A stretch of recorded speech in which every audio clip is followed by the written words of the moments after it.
Assalamu alaikum. In today's session, we are going to discuss the contemporary models that explain the process of economic development, or they explain why a country is still underdeveloped. So there are several contributions under this head, but what we are going to do today is we are going to discuss two major models that explain what happened during this contemporary age starting from 1980s onwards. So when we look into the history of the theories in which the different types of theories have been promulgated that explain the process of economic development or explain why certain countries are underdeveloped, since we have already covered a number of different theories such as the traditional theories, the linear stage model, etc. In today's session, we will be focusing upon two major theories that explain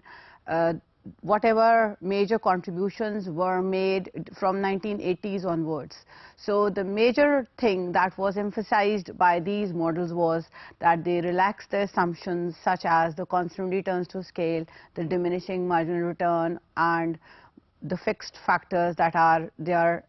assumed in the theories which we discussed earlier. So the first thing which I'm going to discuss with you under this head is the theory which is called coordination failure theory, and according to this model, underdevelopment is explained as a combination of failure of so many different types of things that happen, or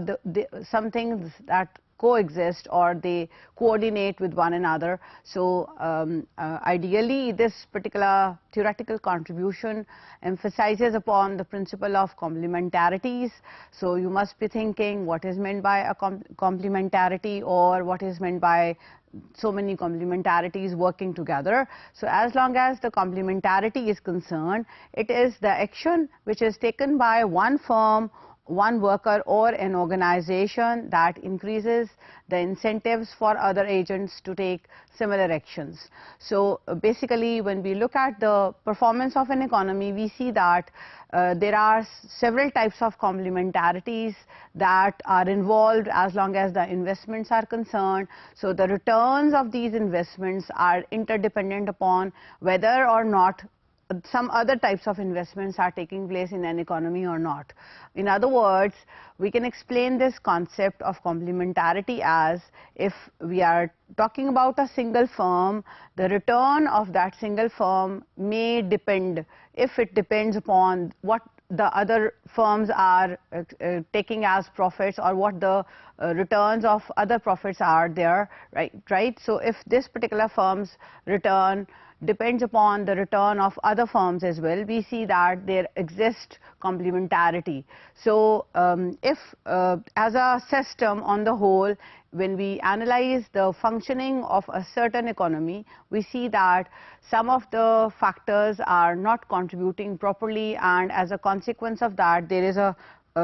is this coordination failure that may be there, that can reduce the overall process of growth taking place in an economy. So basically coordination failure is defined as a state of affairs in which the inability of agents to coordinate their behavior or choices leads to an outcome which can be an equilibrium that leaves all agents worse off than an in alternative situation that is also an equilibrium. So we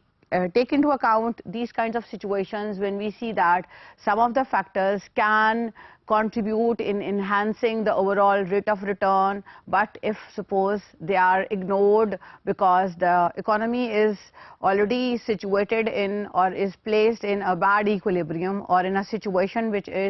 can be improved, but every firm, every economic agent is reluctant to take the step in order to improve upon this situation. And there may be a situation that if we talk about a less developed economy and there are a number of firms, and one firm thinks that it can increase the overall productivity of its labor force, it decides to provide some sort of skills or trainings to their labor force, there may be a possibility that without investing, other firms, without investing upon the human capital or the labor force of these firms, other firms can attract these individuals who have been trained by just this one firm, and they can offer them a higher wage rate because they have not spent any money on the training of these individuals. So if these firms attract these individuals which have been trained by this one firm who has spent a lot of money on training or on the enhancement of skill, so eventually these individuals can be moved from that particular firm which has invested on them on improving their productivity or skill level towards these firms which are enticing them just by offering a higher level of wage. So as a result, the firm which initiated with this training program, or which tried by spending some extra money in order to enhance the skill level, will be a loser by the end of the day, and the successful will be the people who have not spent any money on the skill enhancement of their labor force, yet they are still able to attract them towards their firms, and they will be utilizing their increase in the productivity in order to enhance the overall profit or returns of these firms. So fearing this kind of a thing, this individual firm will not dare to enter into this kind of a possibility that it should give some sort of training. So as a consequence, no firm will be offering or rendering any skill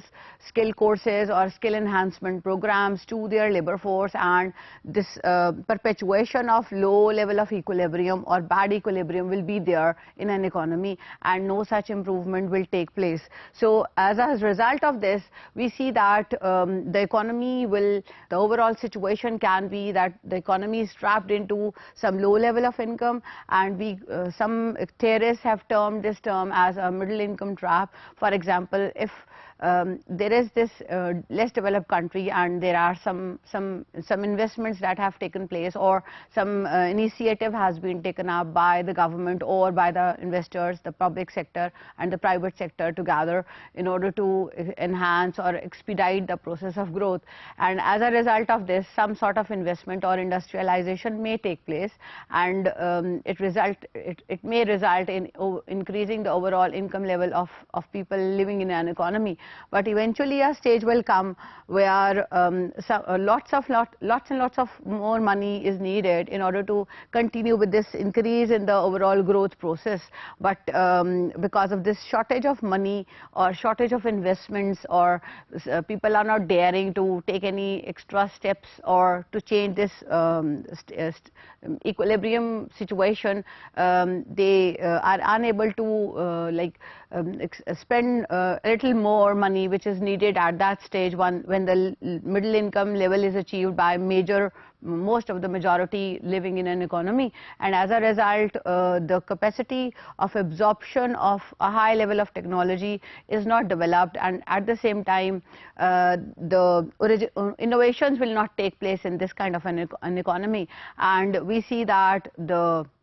economy will not grow further, and it will be trapped in something which is called the middle income trap. So this is again an example of the coordination failure. So if all the economic agents or all the economic units coordinate with one another, they can improve upon their economic situation and by utilizing the resources that are available in a developing economy. But on the other hand, there may be certain situations in which we observe some sort of congestion, which is opposite to complementarity. So the complementarity which I just mentioned is that when there is just one agent who is doing some positive thing, or by whatever decision making this particular economic agent makes up, that influences in overall expanding the return or overall in improving the economic situation of the others, or whatever the others are doing, they are in return influencing in improving the economic situation or the returns or the profit ratio of this particular individual. In this kind of a situation, we see that there is complementarity, but opposite to this complementarity, we observe that there may exist congestion, which is considered to be something which is altogether opposite to complementarity. similarity, where we say that it's an action which is like, if we are talking about a situation in which some action has been taken up by one agent and that decreases the incentives for other agents to take similar actions. So as a result, the overall welfare of the society, instead of increasing, will decrease, and we say that this is a situation that is because of something that is called congestion. So as long as this coordination failure is concerned, this particular thing can be explained by a diagrammatic expression or by using a diagram. And in this diagram we see that there is this situation of multiple equilibria that exists. So I once earlier mentioned that if we are talking about a situation, or we are dealing with a situation in which there is not one unique equilibrium, we see that the situation is of multiple equilibria. The same situation is there in this diagram, which I am going to discuss with you, and that is going to explain the coordination failure. And we will see that this is a very the model which I am going to discuss with you is a very famous model, and the typical technique we use in this model is the S-shaped function and the 45-degree line. So if you look at the diagram right over here, which is being shown to you, the diagram is a multiple equilibria situation, and in which the privately rational decision function has been plotted in the form of this S-shaped curve. And at the same time, you will see that along the x-axis there are expected decisions by other agents, or in other words, we can take it as the average investment level that has been taken along x-axis. Along the vertical axis, we have taken privately rational decision, that is the individual investment level, and that has been taken along the vertical axis. So you can see that this is the S curve has been plotted, and at the same time we have got a 45-degree reference line also. The 45-degree line will be showing how the market is going to respond, and as a result,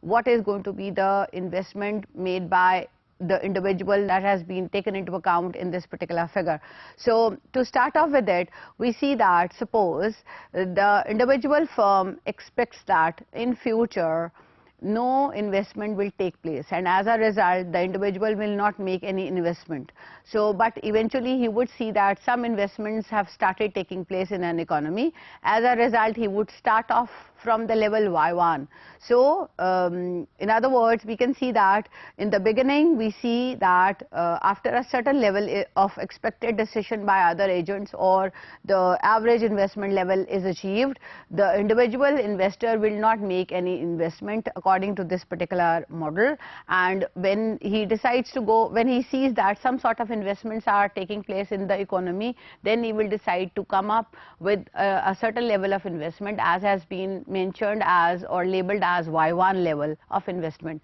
Now when the individual firm thinks that other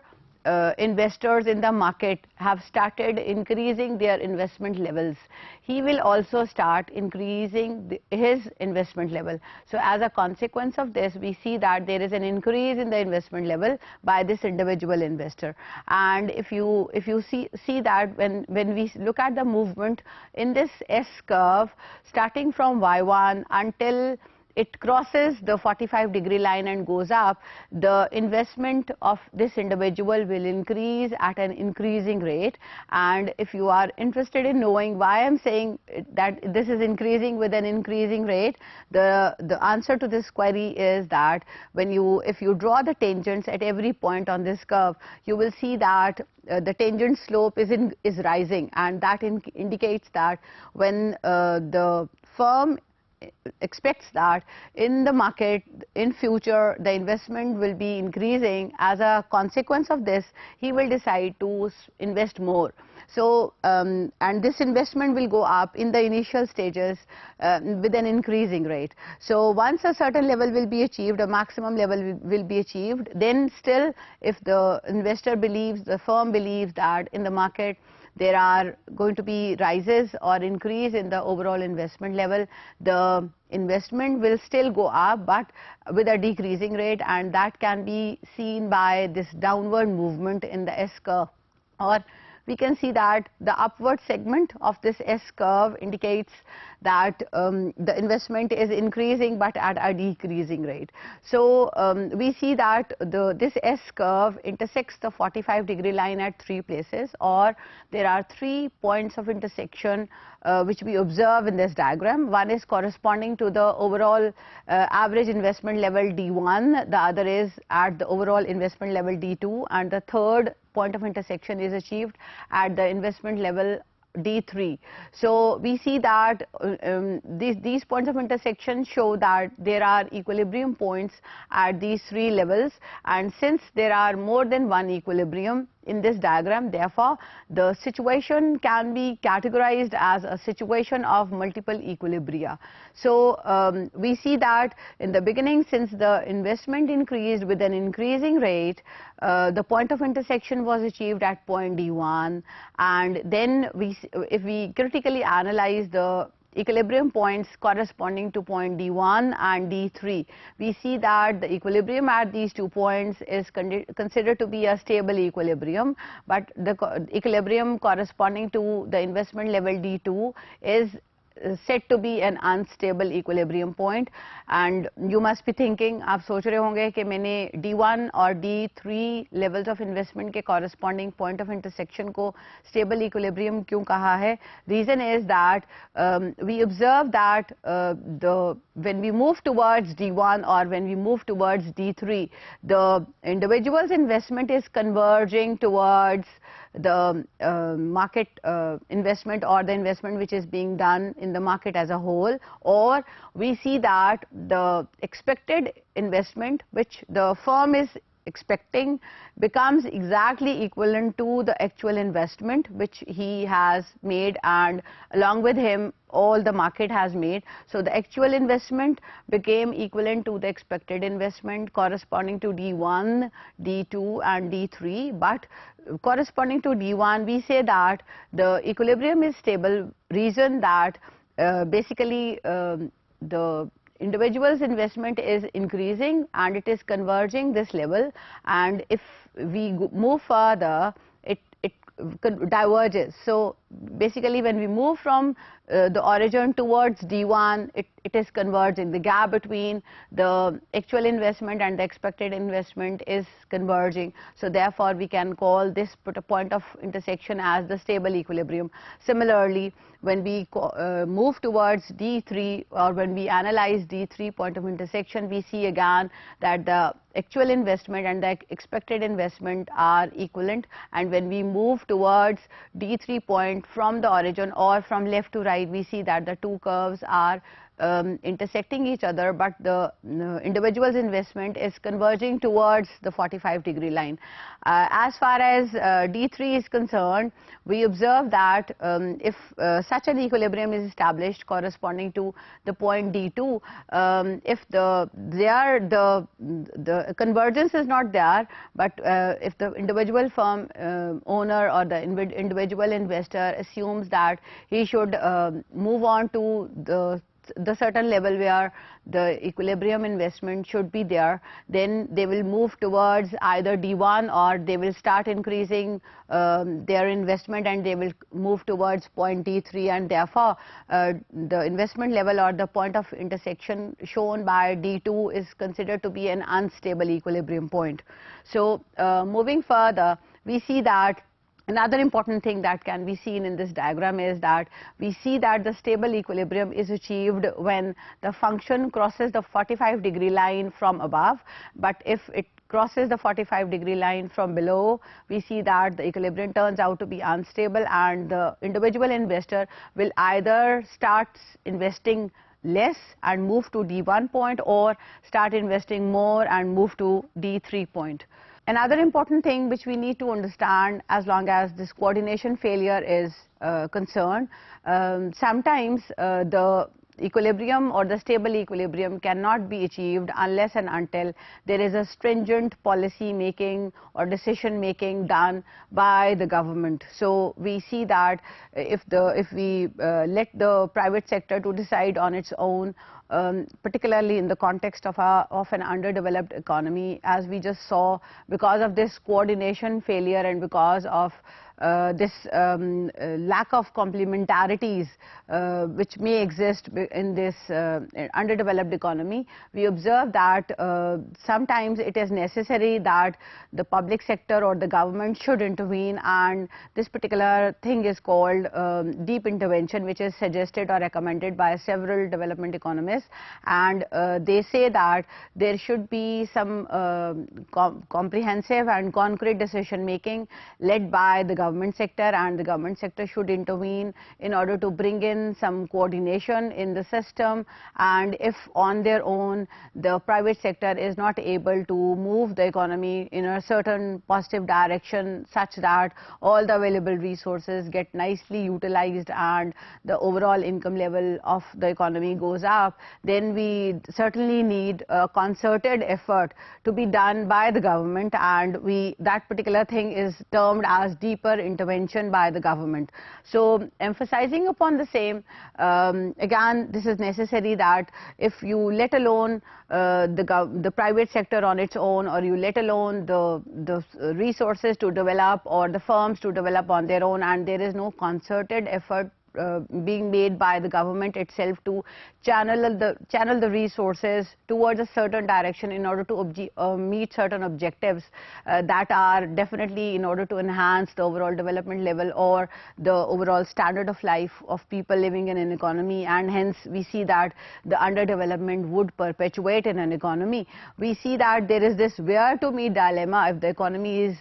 let alone on its own, or the government is not there, or it's not playing a stringent role in overall channeling the resources in a proper way. So again, it's similar to this where to meet dilemma, which means that if people want to improve themselves or they want to make certain investments so that the overall economic like performance of different macroeconomic indicators improve, if they are let alone by themselves, they would not be able to come up with something which needs to be ideally done. So one person or one firm or a group of firms will go in one direction and the other group of firms will get into the other direction, and like the overall improvement will not be observed. So therefore it is recommended by a theorist called Rodenstein-Rodin, and according to him, he came up with this theoretical contribution which is called the Big Push theorem or the Big Push theory, in which he says that sometimes, particularly in the context of a developing economy, it is essential that there is some public policy intervention that needs to be made, and that will certainly help the economy to come up with these rigidities that are there, or that will be used effectively in order to overcome this coordination failure that may contribute towards underdevelopment. So as long as this big push concept is concerned, it is defined as a concerted economy-wide and typically public policy-led effort to initiate or accelerate economic development across a broad spectrum of new industries and skills. So there have been several countries in the world in which we have seen that such concerted efforts have been designed and promulgated by their governments in order to facilitate the overall expansion process taking place in an economy. And I'm going to discuss this big push model, which has been designed and explained by a very famous economist. I just mentioned his name, Rodenstein, in terms of a diagram. But before I explain the diagram, it is essential to understand the assumptions that have been made that explain this model. So as long as the assumptions are concerned, together there are 6 assumptions. The first thing we assume is that overall the production function to which the entire economy is subject to is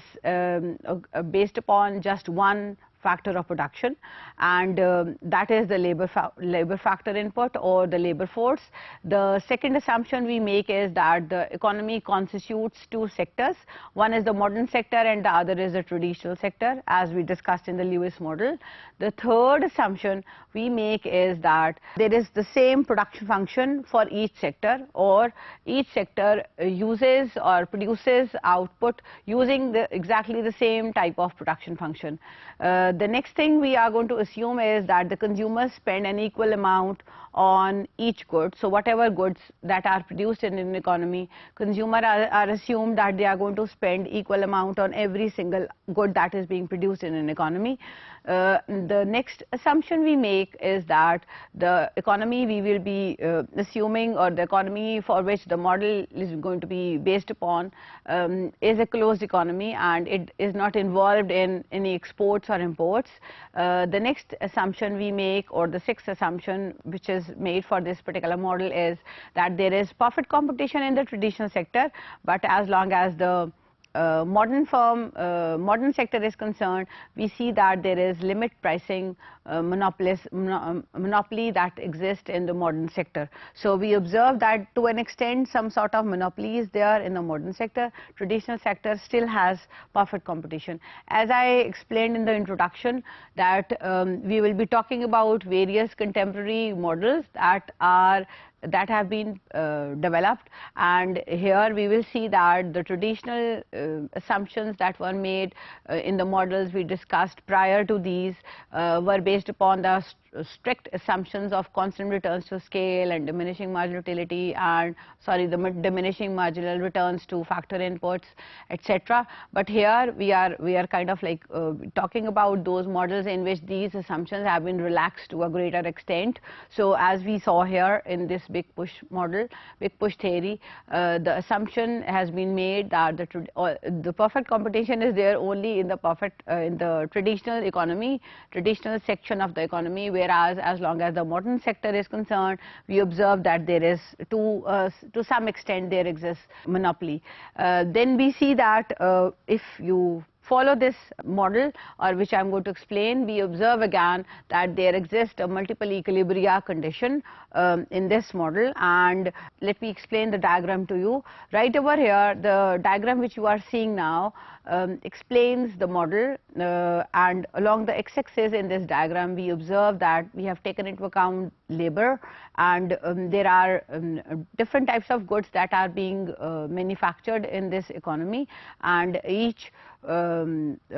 type of good requires a certain similar kind of production function, and since the production function is the same for all different types of goods that are being manufactured in this economy, the same amount of labor is being used by each of these sectors. Wherever these different types of goods are being manufactured, they all use same number of laborers. So along the x-axis we have taken the labor, and this is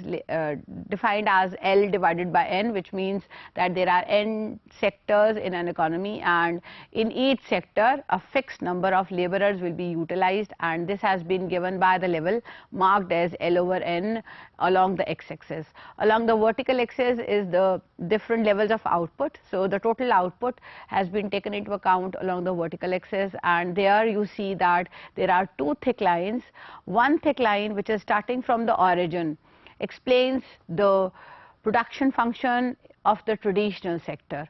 So it means that when L increases, when we hire more and more labor and in the traditional sector, we see that the total output will increase, but as you move towards the other thick line, that thick line represents the production function in the modern sector, and you can see that instead of starting from the origin, it starts from a certain negative intercept of x-axis labeled as point F. So we see that the two production functions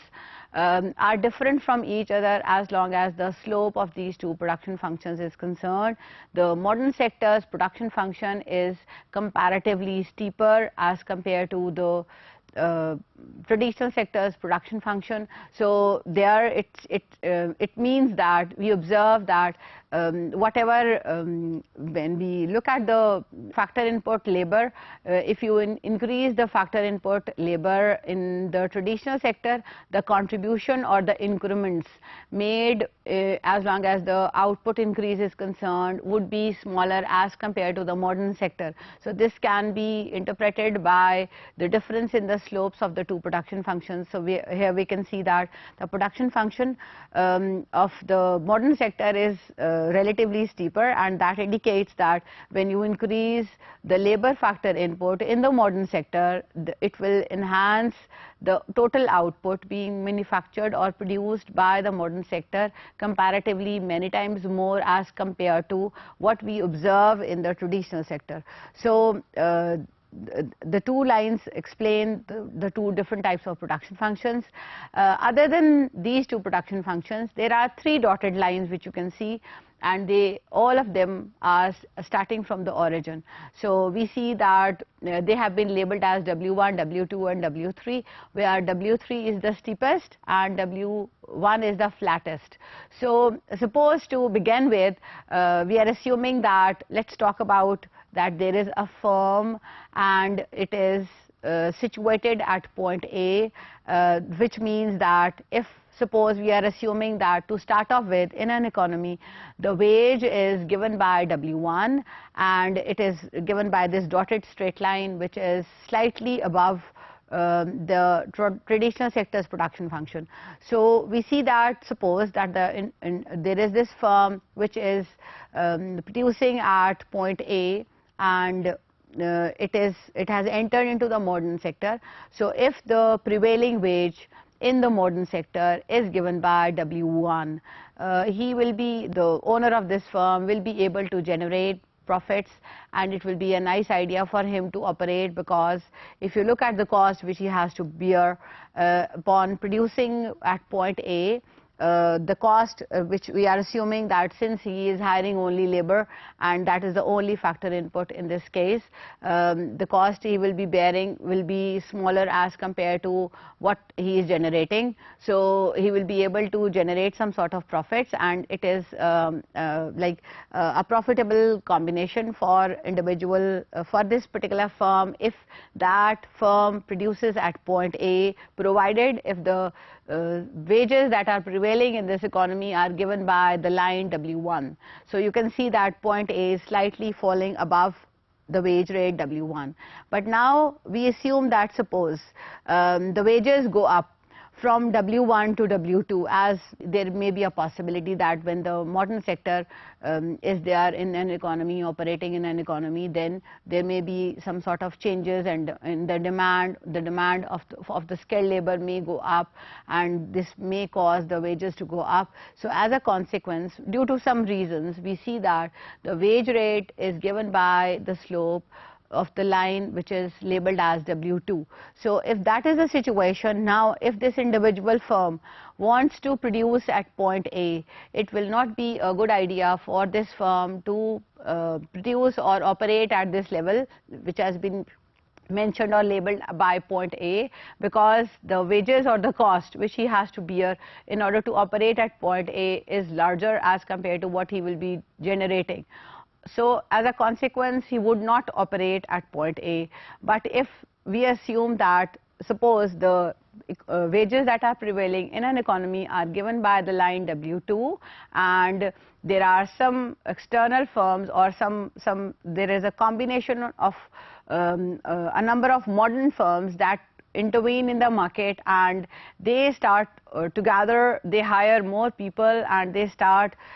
operating at point B. So as a consequence of this entry of a number of modern firms in the market, the overall production level will go up from Q1 to Q2, and the number of people or the labor force that will be hired by these firms is given by L over N level. And if you look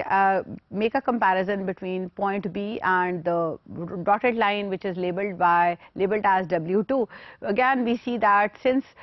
if there are a number of these modern firms that are operating in the market at point B, hiring L over N labor force, producing Q2 level of output, and W2 is the wage rate, then it will be like a nice idea for all these modern firms to operate at point B, because they will be able to generate profits, as well as they are paying back a higher income or the wage rate to the labor force. They are making more money as compared to what they were earning initially when the wage rate was W1. Now, since the wage has gone up, the laborers will be in an advantageous position because they are getting a higher wage rate given by W2. But the firm owners, the modern firm owners, are also in an advantageous position because now they are able to generate relatively more profit, which can be observed by the gap between point B and the line W2. So the vertical line between B and the dotted line W2, that gives the total profit which is being earned by the modern sector firms if they operate at point B. And we see that if they operate at point B, they are producing Q2 level of output, and the number of people that they have hired is given by W over N level of labor force. So we see that if you look at the laborers, they are getting a relatively higher wage rate as compared to what they were getting earlier given by W1. And in addition to that, we see that the combination B is considered to be a better combination as compared to the previous combination labeled as A, because here the modern firms are able to generate some profit also. So if we assume that the wages further go up from W2 to W3, or we assume that we are talking about an economy in which the prevailing wages are given by W3 level of wage rate, and this has been indicated in this diagram by the dotted line which goes up, which is steepest as compared to W1, and that falls at the top of this W2. So right over here, if the wages go up and are being represented by this W3 line, now if the firms decide whether to operate in the market or to invest in the market or to work in the market, it will not be a feasible idea for them, because we see that the cost, if we consider labor as the only factor input, has considerably gone up, and it wouldn't be a feasible or a nice idea to produce or operate at in this kind of a situation where the fixed cost or the total cost which you are going to bear is very high. So if suppose the prevailing wage rate, now coming back to the discussion which I was trying to emphasize earlier, so if suppose the prevailing wage rate in an economy is given by W2, the individual firm wants to operate at point A, it will be very difficult for all the firms to come up with this decision making that they should, if they all coordinate with one another and they should operate, if they start operating at point B instead of A or at some other point, provided the wages given by W2, then they will be able to generate some reasonable profit, and at the same time the labor will also be in an advantageous position that they will be able to generate sufficiently higher wages. So this movement from A to B or from some other points to point B is not always very automatic. So ये कभी भी किसी system में it is very difficult somehow to assume a situation जिसमें खुद ही बखुद ही सारे के सारे firms nicely आपस में coordinate करके they start operating at point B. It is something which is difficult to obtain. So here the individual who came up with this model emphasizes the contribution or the role played by the government sector. So they say that if suppose the government intervenes and comes up with a policy in which they do some sort of investment, in which they can do some sort of investment, and at the same time they channel the private investor to coordinate among themselves and tell them to operate or to invest in certain sectors, so that some sort of movement, economic movement takes place or expansion takes place, and as a consequence, if suppose the concerted efforts are made by the government in order to take the economy from any other point or from A point to point B, we observe that not only the total output will expand, the labor force will be employed at a higher level of wage rate, and at the same time the private investor will also be able to make some sort of profits as well. So this would lead to further increase in the investment and increase in the aggregate demand. So therefore they recommend this contribution or the significant role played by the government sector. Moving on to another important thing, which you may think that there may be a possibility, or people have come up with this concept of this super entrepreneur, that what will happen if instead of saying that we need to assemble a number of modern firms to coordinate and produce at a certain higher level of output, or produce at a certain higher level of labor force, so that by the end of the day the economy should benefit from it, the overall labor force will benefit from it, and as well as the private investor will also benefit from it by generating some reasonable profits. There may be some possibility कि एक super entrepreneur हो जो कि जिसको बताया जाए या जिसको खुद से समझ हो कि कौन सी ऐसे सेक्टर्स हैं जहां रिसोर्सेज अभी तक अनटेपर्ड हैं या यूटिलाइज नहीं हुए, और वो एक सुपर एंटरप्रेन्योर हो जो हर किस्म के सेक्टर्स में खुद ही ब खुद ही असेस करे डिमांड, अवेलेबिलिटी ऑफ रिसोर्सेज और सारे के सारे फैक्टर्स को कोऑर्डिनेट करके एक डिफरेंट वेंचर्स को सेटअप करे और उसको वो इस्टेब्लिश करके अपने प्रॉफिट्स जनरेट करने शुरू कर दे और लेबर फोर्स को हायर करे और अपना एक हाई लेवल ऑफ आउटपुट को प्रोड्यूस करना शुरू कर दे. So we see that this kind of a thing may come up as an idea, but practically speaking when we say that if something of that sort actually happens in an economy, there are certain limitations indicate that this concept of having a super entrepreneur in an economy so that the coordinated activities can take place and the process of growth can be fastened or can be expedited, या under development को हटाया कैसे जा सकता है कि हम एक सुपर एंटरप्रेन्योर को हम विजुअलाइज करें कि वो आए और सारे सेक्टर्स को मोबिलाइज करके उसके आउटपुट को प्रोड्यूस करना शुरू कर दे, ताकि जो कोऑर्डिनेशन फेलियर को भी हम डिस्कस कर रहे थे वो नहीं हो. So again we see if practically speaking अगर हम ऐसे के कॉन्सेप्ट को लॉन्च करना चाहें या उसके देखें कि ऐसा हो सकता है कि नहीं, तो there are a number of limitations that are there in the system or in an economy, particularly when we talk in terms or in the context of an economy which is not developed. So these so many different types of things that put up a limit or that can be considered as the limitations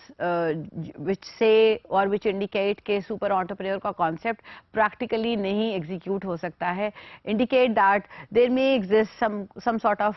capital market failures, because we know underdeveloped countries के अंदर जो capital markets होते हैं वो बहुत अच्छे तरह से डेवलप नहीं हैं. So again when we are assuming that there is this super entrepreneur, जिसको हमने कहा ideally if that kind of a thing happens कि एक आदमी तमाम सेक्टर्स की डिमांड को एनालाइज करे, रिसोर्सेज को एनालाइज करे और फिर सेटअप करे एक ऐसा का कोऑर्डिनेटेड सिस्टम जिसमें इंफॉर्मेशन उसके पास है, कंप्लीट इंफॉर्मेशन उस सेक्टर में क्या हो रहा है, इस सेक्टर में क्या हो रहा है, सेक्टर में क्या हो रहा है, और वहाँ वो सारे के सारे हायर लेवल ऑफ आउटपुट को प्रोड्यूस करे by coordinating among these different sectors, which is doable if we see that the entrepreneur is just one. But practically हम देखते हैं सबसे पहली constraint ऐसे होने में possible नहीं है, because capital market में हम देखते हैं तो वहाँ rigidities हैं, और again एक आदमी को जो अभी ये operate करने के इस तरह के assumption में हम उसको डाल रहे हैं या business को वो start करने जा रहा है, तो अभी just based upon the assumption that eventually he is going to be a successful venturer, सारे के सारे capital market उसको उसके आसानी के लिए लोन्स को एक्सटेंड करना शुरू कर देंगे या उसके साथ उसके सारे कोऑर्डिनेट करेंगे. It may not be a possibility, because there are particularly in the context of developing nations we observe that capital markets have some sort of rigidities या flexible नहीं होता इतना. और again if you are assuming that पूरी की पूरी economy is going to be operated by this just one super entrepreneur, people will not trust on him, or the financial institutions will not be extending loans to this kind of an entity. So there is this capital market failure that can be considered as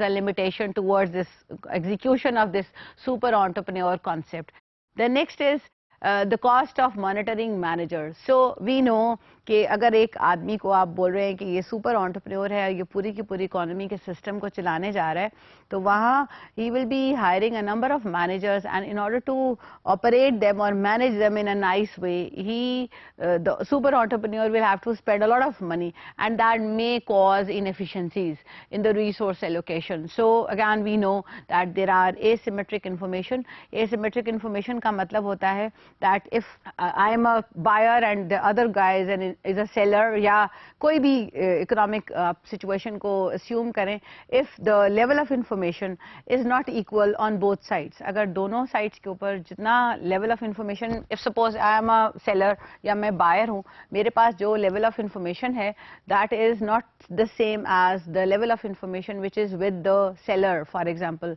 if suppose somebody is, I am interested in buying this laptop, and the good things and the bad things that are linked up with this laptop are only known to me if I am suppose a seller and I am going to sell it to somebody else. तो उस बंदे को ये सारी information जो कि इसमें क्या characteristics हैं, bad और negative, good और bad, दोनों के दोनों चीज़ें seller को मैं नहीं बताऊँ, sorry, buyer को मैं नहीं बताऊँगी, being a seller, and I am a user of this laptop, so I know what are the good things and the bad things associated with it. So if I hide the bad things and tell only the good things to the buyer, then we say that this is a situation of asymmetric information. So coming back to this concept of super entrepreneur, again जब आप managers को monitor कर रहे हैं, तो there may be this possibility of asymmetric information. They might be knowing some things which you don't know as a super entrepreneur, or you might be knowing certain things about the market which they don't know, and in order to pass on or bring all of them at a certain level of information, there has to be like lots and lots of money that needs to be spent. So this kind of a coordination requires some extra amount of money which will be considered as the monitoring cost. And if you are going to operate or monitor or watch or manage all the sectors just as one single super entrepreneur, it will be really cumbersome or not a cost-effective idea for you, because you will be involving a number of managers in order to get your things done. So that is another limitation. The next limitation which has been observed and identified by the analysts or the critics is that there are communication failures. So again, जैसे अभी मैंने बोला, asymmetric information can be there. Communication failures are there. For example, if something bad happens in a certain sector, and as long as you get to know that this thing has gone wrong, there may be some sort of like gaps in passing on the information to you. So this kind of a problem can be there, and if you are trying to operate a huge economy on your own just as one super entrepreneur, it will be very difficult for you because of this communication failures or communication gaps that may be there, that may exist between you and your subordinates and or the agents with which you are working. So another important information is that there are always, because we are human beings, so there are always limits to knowledge. For example, I become a super entrepreneur, but I will be expert in certain areas. मुझे कुछ areas में मैं expert हो सकती हूँ, और सभी के सब areas that are needed, वो सारे के सारे qualities या aspects या features that are needed to operate the whole economy may not be there with just one individual. So again, there are certain limits to knowledge or limits to expertise, you can say, कि जिसकी वजह से आप